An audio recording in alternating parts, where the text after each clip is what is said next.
Je m'appelle Gabriel Giroir, je suis microbiologiste infectiologue à l'hôpital Centre hospitalier universitaire Dr Georges-Gilles Dumont.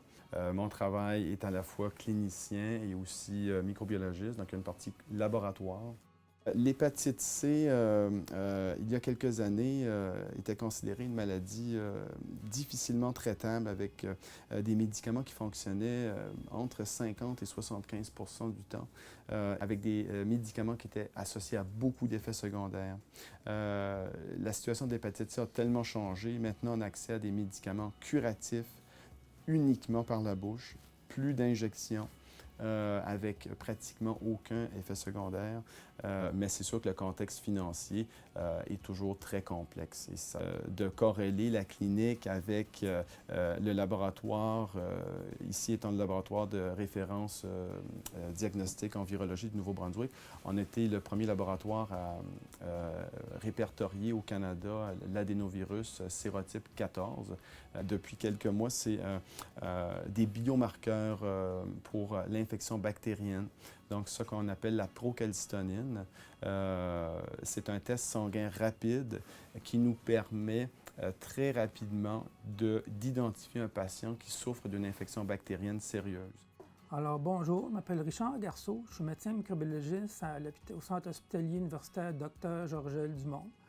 J'y travaille comme médecin spécialiste en microbiologie médicale puis consultant en maladies infectieuses depuis 1991.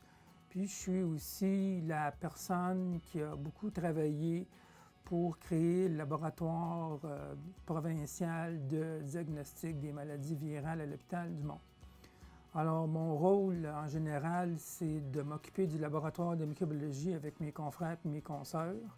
C'est aussi de superviser le travail qui se fait, puis l'avancement qui a eu lieu pour le diagnostic des maladies virales. Alors, initialement, quand on a commencé le laboratoire, le diagnostic des maladies virales se faisait par de la sérologie, la détermination d'anticorps par des échantillons sanguins. Puis, par la suite, quand je suis arrivé, on a commencé à faire pousser les virus, la culture virale.